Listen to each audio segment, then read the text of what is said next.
Bonjour Clémence. Bonjour Anne-Laurence. Alors aujourd'hui, la Chine, un pays en pleine croissance. Exactement, donc la Chine est la deuxième puissance économique mondiale. Ce pays compte environ 10% de chrétiens. L'Église chinoise a vécu le mouvement de réveil le plus long de toute l'histoire. Alors ça a commencé en 1950 et il dure encore aujourd'hui. Alors, quelle est la situation de l'Église en Chine ? Pouvons-nous dire que la Chine est garante de la liberté de religion?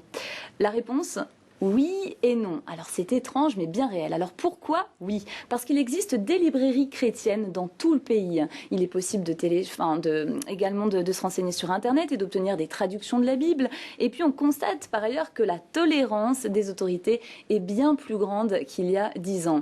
Mais d'un autre côté, s'il y a de la place pour les églises et les ministères, eh bien les règles d'engagement sont parfois un petit peu floues. Prenons l'exemple des églises de maison. Alors qu'est-ce qu'une église de maison? Eh bien, c'est un ensemble de chrétiens qui se rassemblent dans leur domicile pour louer Dieu. Eh bien, ces églises de maison sont tout à fait, on leur donne le droit d'exister en Chine, mais elles ne doivent pas être trop visibles et elles doivent répondre à certaines règles tacites. Alors, pour en citer quelques-unes, elles ne doivent pas mettre, par exemple, devant leur porte un panneau ayant le nom de leur église, ou encore elles ne doivent pas dépasser plus de 200 membres. Et surtout, si elles se mettent à louer, elles ne doivent pas louer trop fort.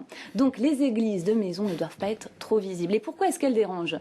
Eh bien parce qu'elles essaient de vivre l'évangile et de l'enseigner dans sa globalité. Prenons l'exemple d'une église de maison. Elle a essayé donc d'obtenir un lieu privé qui lui servirait donc de lieu de culte. Il s'agit de l'église de Shuang.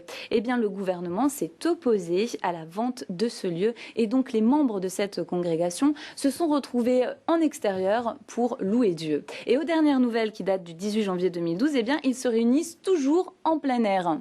Donc, plusieurs centaines d'entre eux ont d'ailleurs été détenus pour de courtes périodes. Alors, la liberté de religion n'est pas totale en Chine.